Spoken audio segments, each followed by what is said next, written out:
The American Midwest, Missouri, Kansas City. 1978. To many outsiders, it's still a Midwestern backwater, best known for cattle trading. In reality, the city is emerging from the shadow of economic recession as a diverse commercial center. Kansas City authorities greenlight a major urban redevelopment scheme. A new $50 million luxury hotel, the Hyatt Regency. The project looks set to shake off the city's outdated cowtown image. May 1978. Builders start work on the 150-meter-tall, 40-story Hyatt. As they begin phase 1 of the build, local engineering firm GCE, owned by Jack Gillum, is still finalizing the hotel's design. This new fast-track approach means the project should be completed much more swiftly than a conventional build. Gillum has a 10-year track record of innovative building projects, but the Hyatt Corporation expects a groundbreaking architectural statement. Turning the vision into a reality will be one of his firm's biggest challenges yet. The hotel centerpiece will be its impressive 44-meter wide, 15-meter high, glass-ceilinged atrium. 3 suspended walkways will span this vast space, connecting guest rooms to a conference center and shopping complex. But then, 17 months in, there's a major setback. A section of the atrium's glass ceiling, the size of a tennis court, crashes to the ground.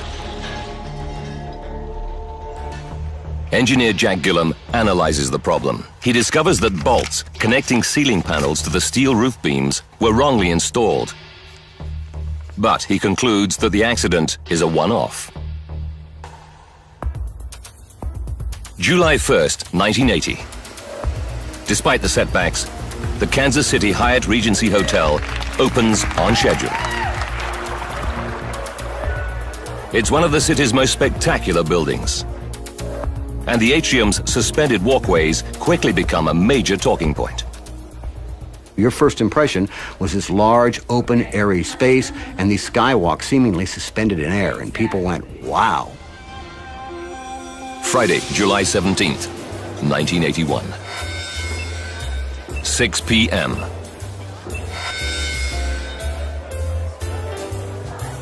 In the 12 months since it opened, the Hyatt has become one of the city's top night spots.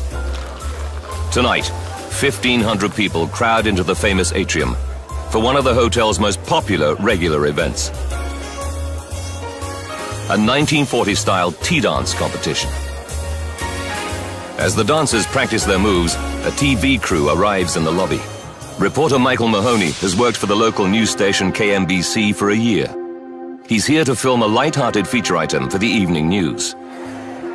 But it's not his idea of a major assignment. I hate features. I like hard news stories. And I took the job in Kansas City as an opportunity to get into a large American market, and hopefully at some point I would work my way into what I was more comfortable with, which was a hard news story. On the other side of the lobby, engineer Walter Trueblood and his wife Shirley are enjoying their 8th tea dance at the Hyatt. They've shared a passion for dancing since they were teenage sweethearts courting in the 50s. As loyal customers, Walter and Shirley enjoy special benefits. The tea dance people had been kind enough to send us 2 free drink tickets, and I never turned down a free martini in my life. Local mortgage broker Frank Freeman is a first-timer at the tea dance. He's here with his boyfriend of 5 years, Roger Grigsby. They've been looking forward to the dance for weeks, and Roger is in his element.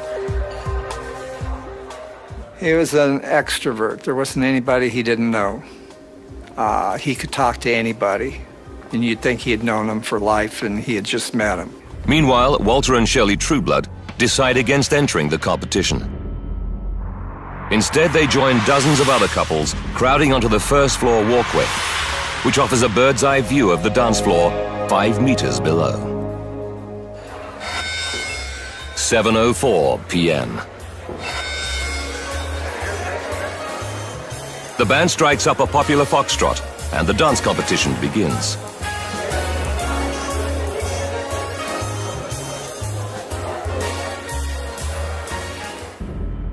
Mike Mahoney's crew films a top shot from the first-floor restaurant. On the first-floor skywalk, Walter and Shirley Trueblood sway to the music, booming up from the atrium. 9 meters above them, dozens more watch from the third-floor skywalk. On the lobby floor, directly underneath the skywalks, Frank Freeman and Roger Grigsby admire the competitors' moves.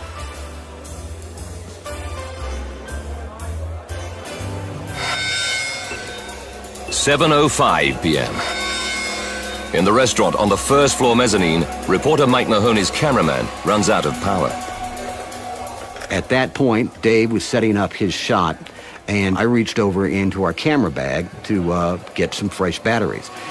Then Mahoney hears a noise from across the atrium.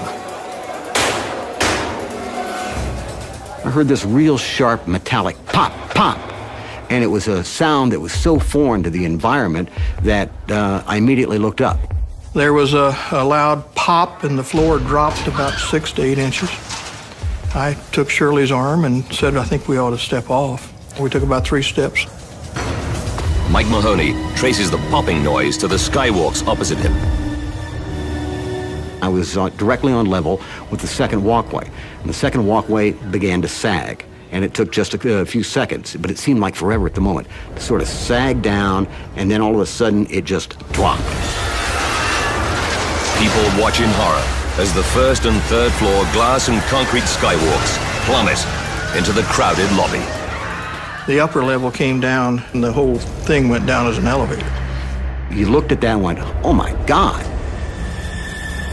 Dozens of dancers and spectators lie dead, crushed beneath 65 tons of concrete and steel.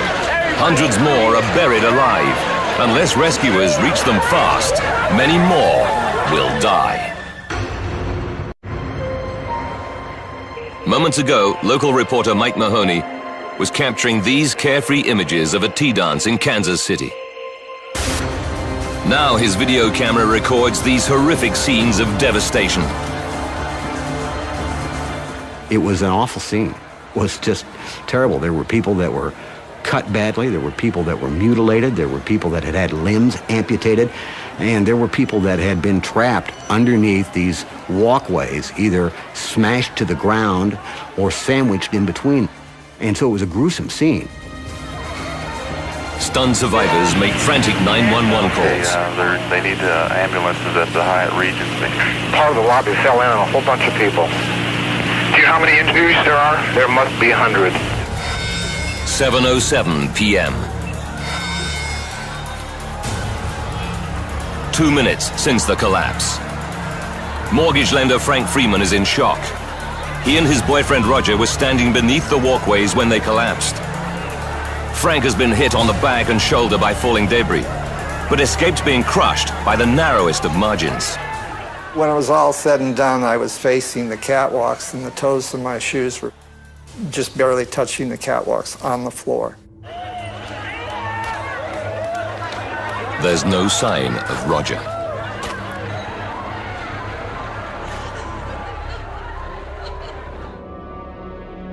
A few meters away, lying under the remains of the first and third floor walkways, is property valuer Mark Williams. Just seconds ago, he was getting a drink at the bar. Now he's pinned to the floor under 65 tons of wreckage. My left leg was up behind my head and up here behind my right ear. My right leg was torn out of the socket and was also laying back up here behind me. So both of the legs are bent behind me and are up behind my head.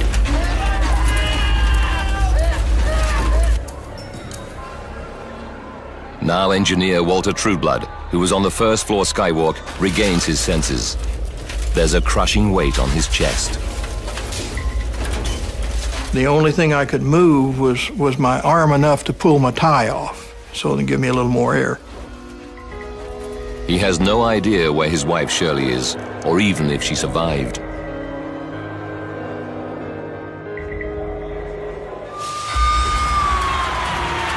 7:17. Firefighters and emergency personnel arrive. They swiftly set up a makeshift morgue in the hotel lobby. Outside, they turn the hotel's taxi rank into a treatment center. In his concrete tomb, Walter Trueblood has no idea if his wife Shirley is alive. Then, he hears something. The next voice I heard was good old Shirley saying, "Walt," and I asked her how she was doing.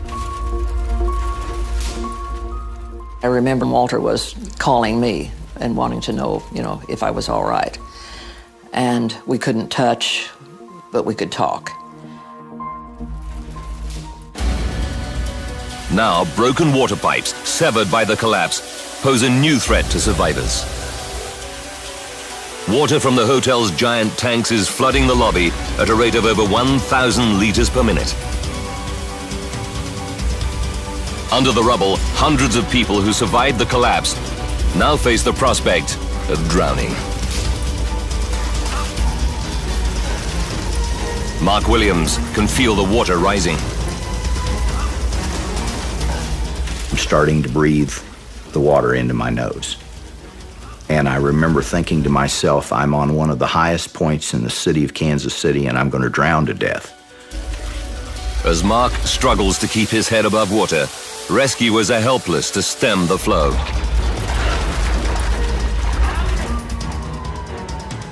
Kansas City's fire chief pinpoints the problem. The hotel's front doors are acting like a dam, stopping the water in the lobby from escaping. He sends in bulldozers. They smash the doors down. Water starts to pour out of the lobby.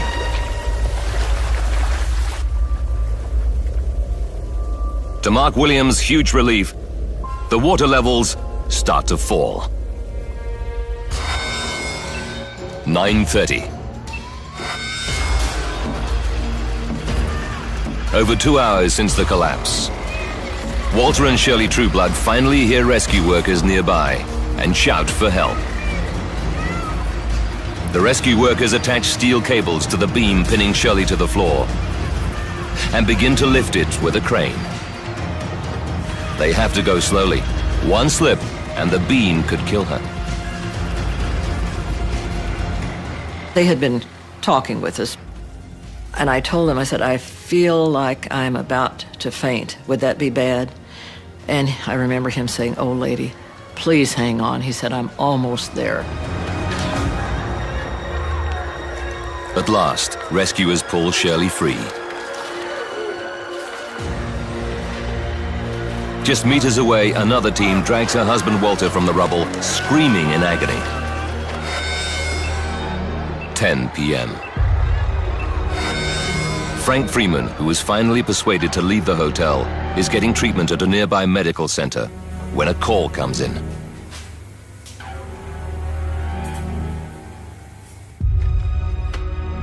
Rescuers have found the body of a man. He fits Roger's description.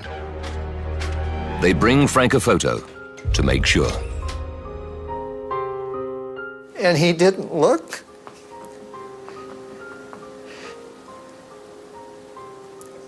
He didn't look like he'd been hit with anything.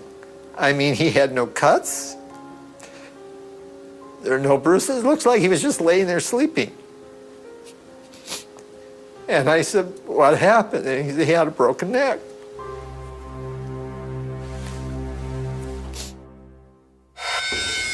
"2:30 a.m.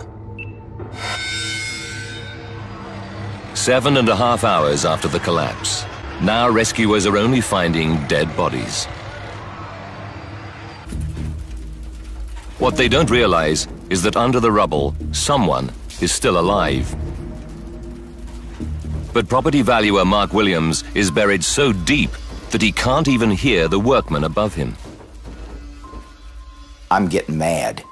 Why isn't somebody lifting this stuff off me? I'd be organizing a group of people to lift this off of me. Then he hears something. Rescuers are drilling into the debris directly above him. I heard someone bang on something above my head, be it the Skywalk or whatever, and I started yelling, "Hey, I'm under here." But the noise of the jackhammers drowns out Mark's frantic cries. He's survived the walkway collapse and the threat of drowning. Now Mark Williams faces the unthinkable, serious injury or even death at the hands of the rescue workers. The jackhammer comes through the rubble again, and it goes between my legs. And now I'm thinking, they've triangulated me. The next one's coming right through the middle of my back. And I got braced for it. Help! Then, as the crew line up the jackhammer for another run, somebody finally hears Mark's desperate cries. Somebody! And I remember a guy saying, "My God, there's somebody alive under here." 4:30 a.m.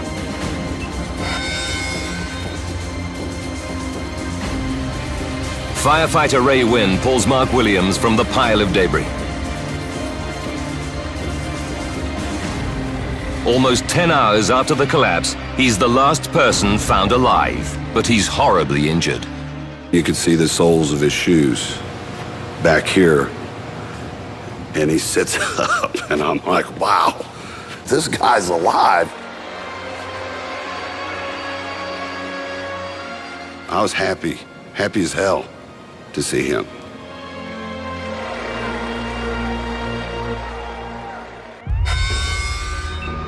"5 a.m. An ambulance crew rushes Mark to hospital. He's still conscious, but his back is broken and his kidneys are failing. I do remember laying there, and my mother asked the doctor, "Is he gonna live?" And the doctor said, "I don't think he's gonna make it." I sat up and I said, "Like hell I'm not gonna make it. I'm gonna be hunting ducks on October 27th when the season opens." The news, a special report. As Mark Williams undergoes emergency surgery, the enormity of the Hyatt tragedy emerges. Who is responsible for the Hyatt Skywalk collapse? Because of the Hyatt disaster, Missouri state officials say lingers on in the lives of the survivors and the loved ones of the dead. 114 people have been killed. A further 186 are injured, many of them severely. It's the deadliest structural failure in American engineering history. Across the United States, people want answers. How can a key part of a prestigious public project like the Hyatt Hotel simply fall apart? Now, by rewinding the disaster and by going deep into the investigation, we reveal what really happened at the Kansas City Hyatt, how so many people died, and why the hotel's state-of-the-art skywalks gave way with such devastating consequences.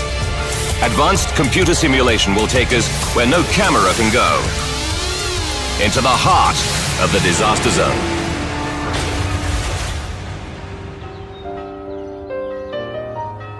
Monday, July 20th, 1981.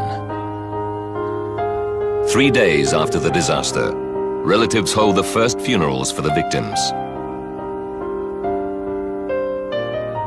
Kansas City is in mourning.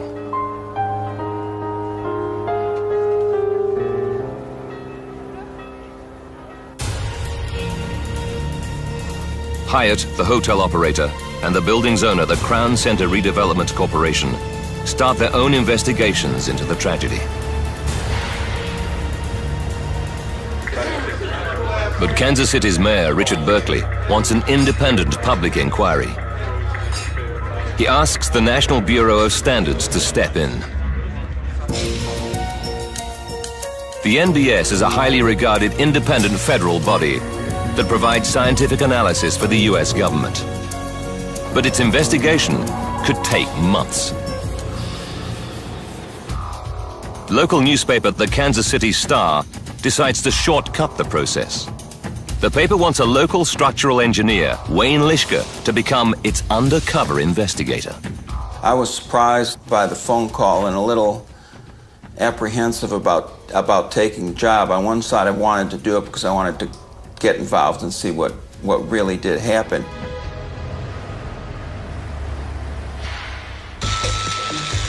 Lischke knows that the Hyatt was a fast-track project, completed in just under 2.5 years. Did the speed of the construction cause shoddy workmanship? Or did faulty materials, defective steel or poorly mixed concrete cause the collapse? If so, many more buildings under construction in booming Kansas City may be at risk.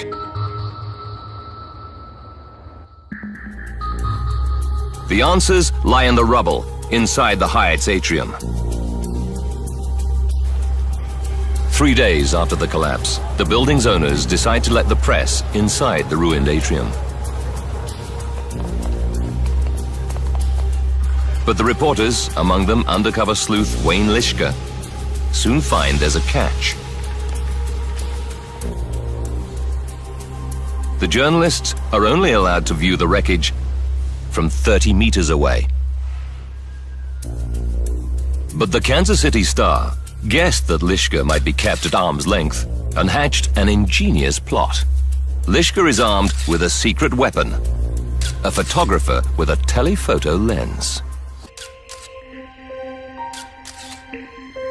Lischke can see the tangled wreckage of the first and third floor walkways where they fell on the lobby floor. Overhead, all that remains of the original structure are 6 5-meter-long hanger rods still fixed to the ceiling. It's enough to allow Lischke to work out the walkway design. The upper walkway would have been suspended from the ceiling by this set of rods. Lischke realizes that there must have been a second set of rods bolted into the upper walkway that carried the lower walkway 9 meters below. More importantly, the ceiling hanger rods are a crucial clue to where the failure happened. First thing that caught my eye was the rods were still hanging from the ceiling.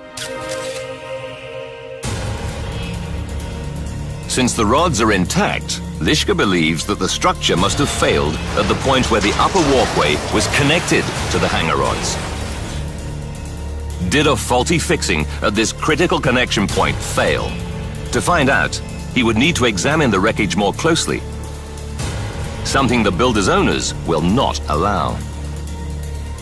Lischke hopes the photographs may reveal more, but now he has a brainwave.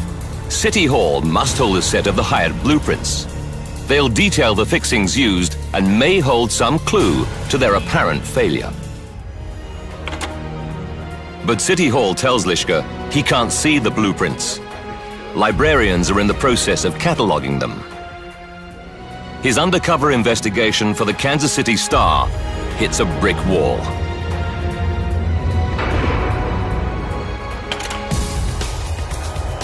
While Lischke's sleuthing stalls, the official investigation gets into gear.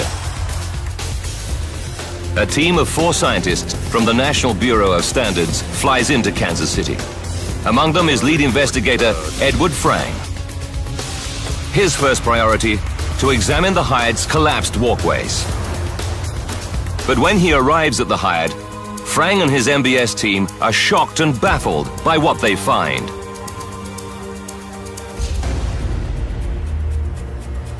The lobby is empty. The wreckage of the walkways and the crucial evidence it contains have disappeared.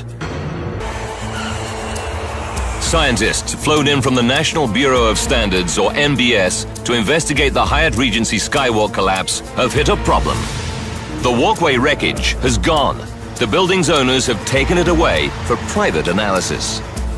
For lead investigator Dr. Edward Frang, chief of the Bureau's Structures Division, it's a massive blow. Of course, as you know, the debris has been moved. We have not had a chance to see that. We were shocked to have it removed and very disappointed. Frang immediately petitions the Circuit Court of Jackson County for access to the wreckage, which lies in a warehouse downtown. If the court denies the MBS request, its independent investigation of the Hyatt disaster is dead in the water. The NBS team starts to examine eyewitness accounts for clues to the cause of the collapse. Many say that the Hyatt's walkways were overcrowded that evening. They were encouraging people to dance in the walkways. They just said use the entire lobby as a dance floor, which everybody was doing. Some experts say that people dancing on the walkways may have put them under unforeseen stress. All of a sudden, areas that were meant for people walking from the elevator to a restaurant became dance floors, and I think that's absolutely mad. Pat Foley, Hyatt Hotel's president, rebuts the claims that the walkways were overloaded. The catwalks are designed to hold people shoulder to shoulder, as many as you can jam on there. NBS investigators examine Kansas City's building codes. They find the codes require public structures to be capable of carrying a load of 488 kilograms per square meter. The first and third floor walkways should have been strong enough to carry at least 1,280 people. But no one knows exactly how many people it held that evening. Then, NBS investigators get a break. They learn of news reporter Mike Mahoney's unique footage of the tea dance on the night of the disaster. Investigators pore over the footage. They discover that several of Mahoney's shots focus on the famous skywalks. It's like being given that information on a silver platter. It was very, very useful. Investigators work out that at the time of the collapse, there were 40 people on the first floor walkway and 23 on the third floor walkway, 63 in total. They calculate that 63 people would only exert a load of 83 kilograms per square meter, a fraction of the possible maximum load. The number of people alone is clearly not enough to overload the walkway. But could just 63 people still trigger disaster if enough of them were dancing on the walkways? In 1940, news cameras captured the Tacoma Narrows Bridge tearing itself apart. High winds created a violent swaying motion in the structure, ultimately causing the bridge to collapse. It's an extreme example of what engineers call harmonic vibration. Now the NBS asks, could people swaying on the Hyatt walkway have created a similar effect?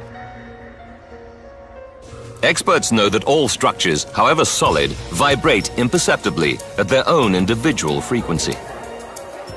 If the people on the walkway were moving at the same frequency, it could cause harmonic vibration.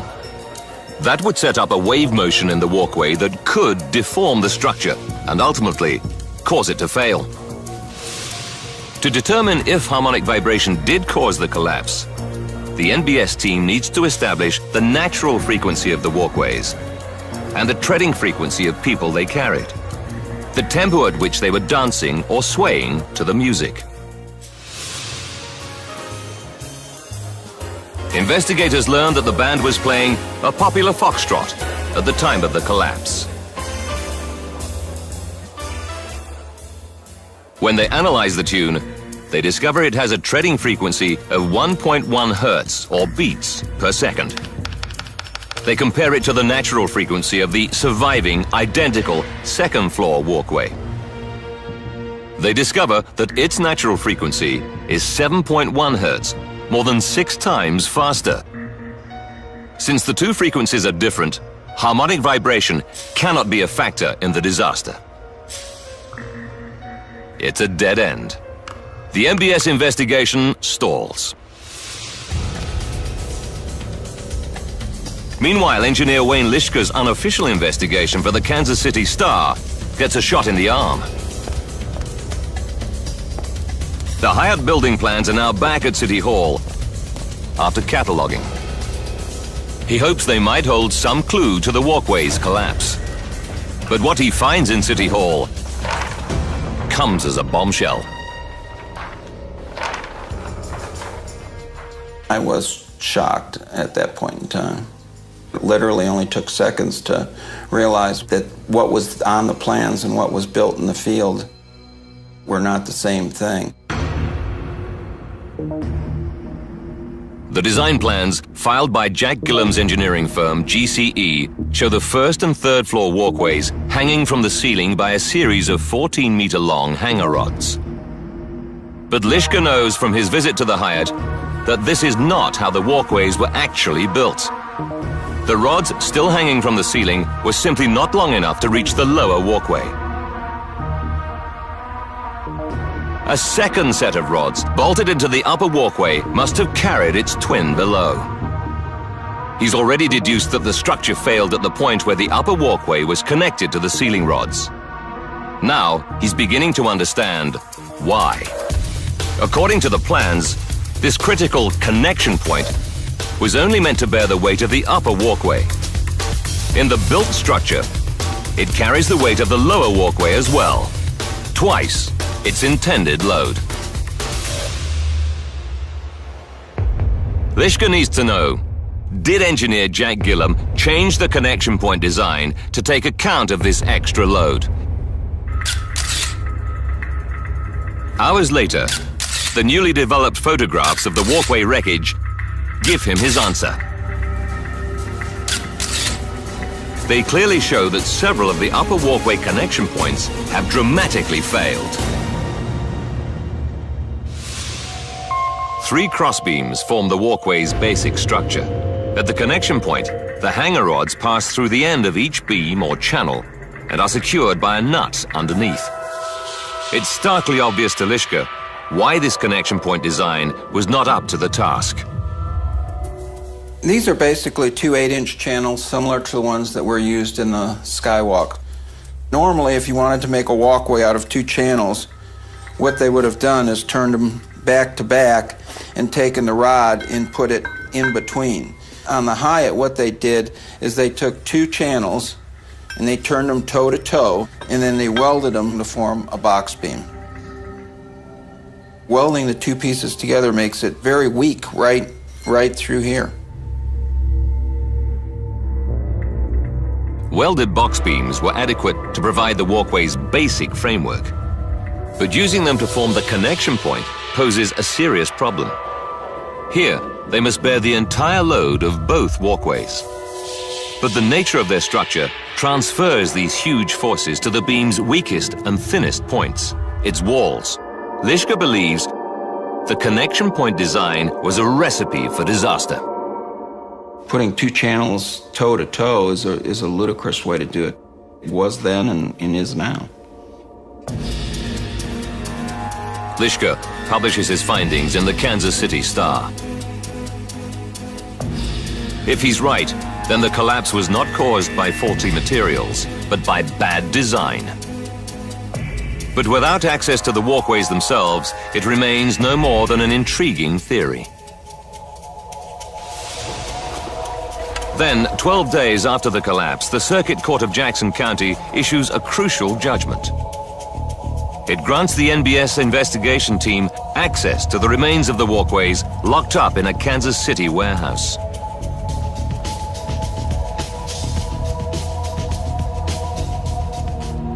The investigators' first priority, to confirm where the walkways gave way. Amid the wreckage of the upper walkway, they unearth all 6 of its critical connection points and make a disturbing discovery. On each of them, the welds on the box beam have folded inwards and upwards, allowing the hanger rod to pull right through.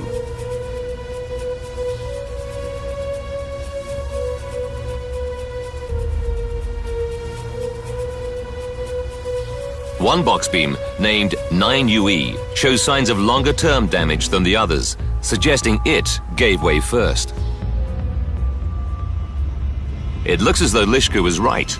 The box beam design of the connection points was the walkway's Achilles heel. Well, just looking at the box beams, you have to shake your head and say, I sure wouldn't do it that way. Both Lischka and Frang think a failure in the box beam connections is the cause of the disaster. But unlike Lischka, Frang can put the theory to the test. In the National Engineering Laboratory in Gaithersburg, Maryland, investigators attach steel box beams to hanger rods to make 2 exact replicas of the connection point. They weigh every scrap of walkway debris and calculate that the total load on the connection was 8,150 kilograms, over 8 tons. First, they want to find out if the critical connection point was able to take the weight of the walkways without people. The scientists subject the first replica to a constant 8 tons of load.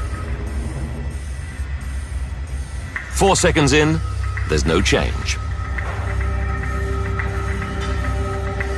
20 seconds in, they detect movement. After 52 seconds, it stops.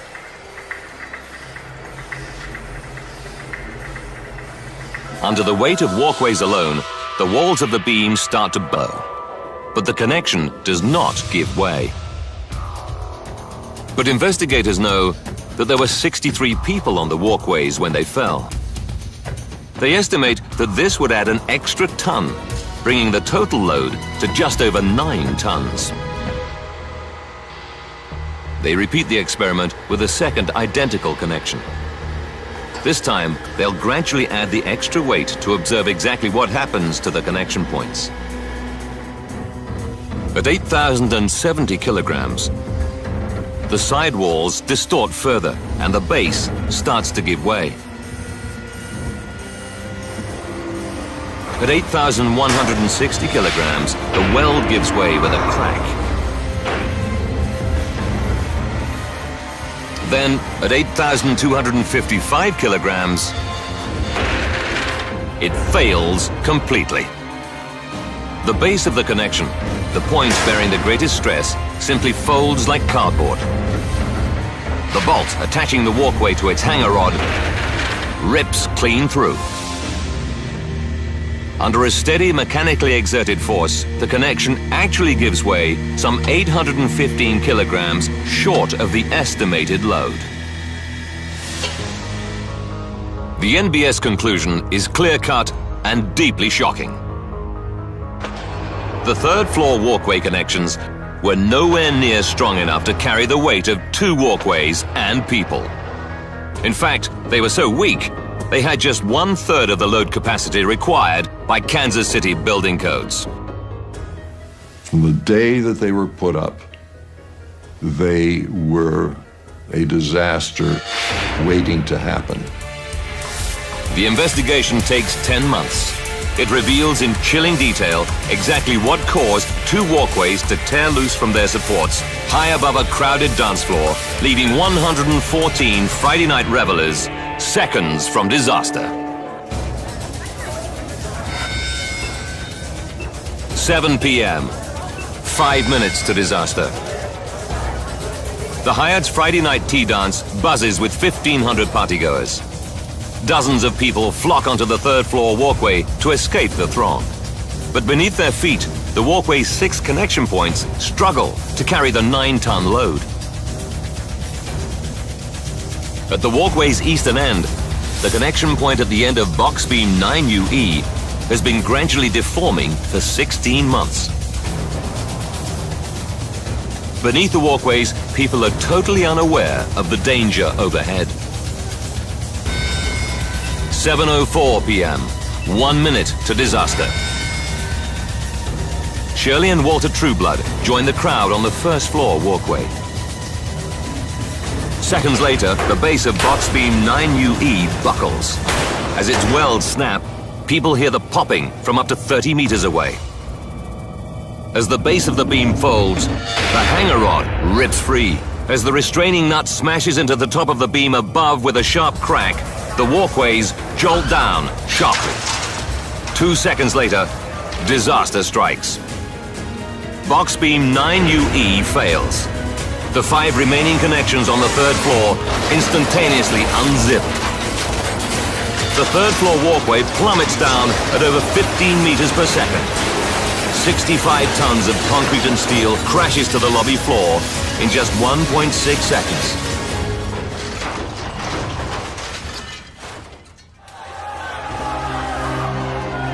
a fatal flaw in the construction of the walkways is responsible for the deaths of 114 people.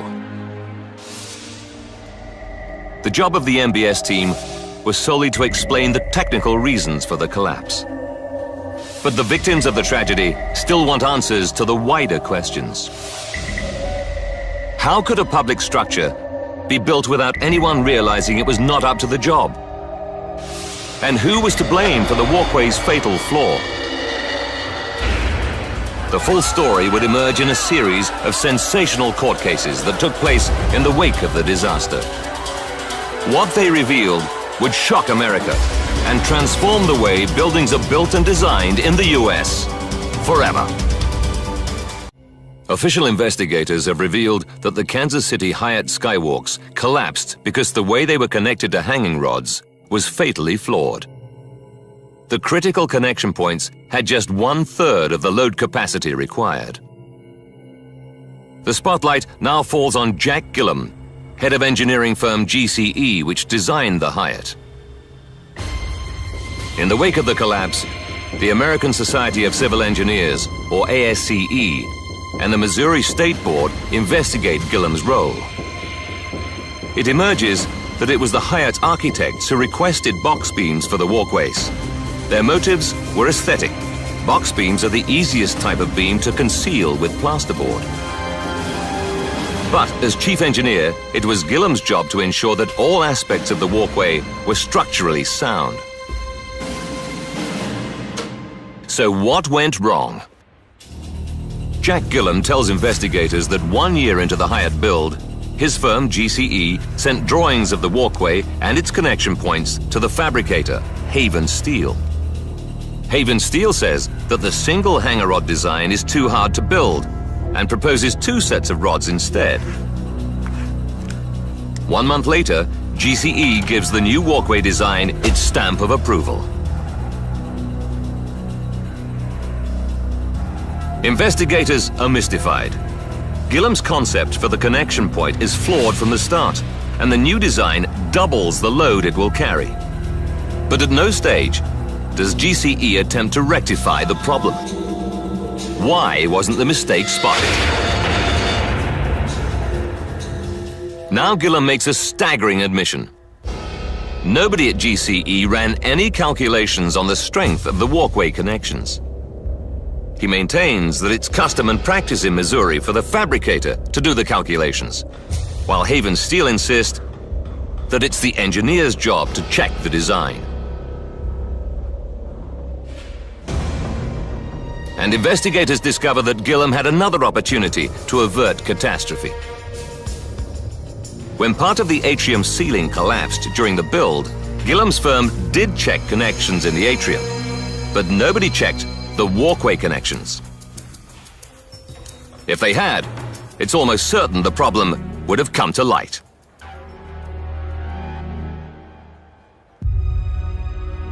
The ASCE suspends Gillum.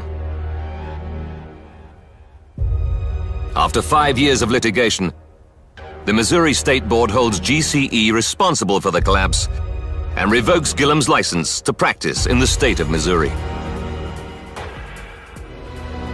Gillum believes that his firm GCE behaved correctly, but accepts that the buck stops with the engineer of record and takes ultimate responsibility for the mistake.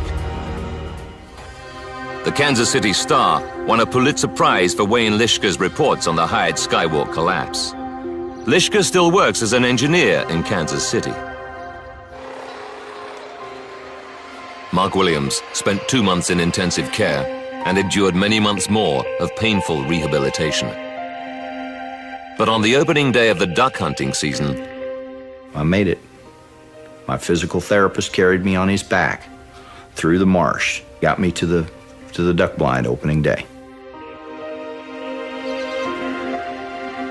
Despite suffering a broken back and having both legs torn out of their sockets, Mark made a complete recovery.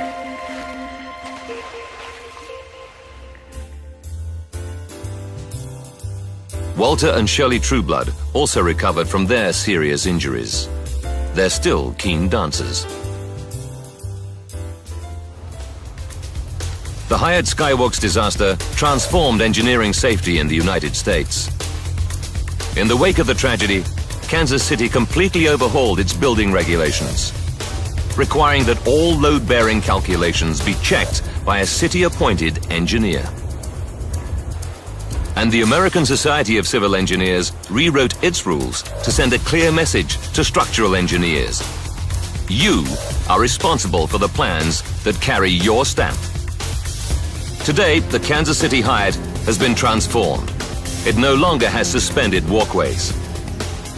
In their place stands a single span, supported by sturdy columns, aimed at instilling a renewed sense of safety and security in those who pass through the now historic site.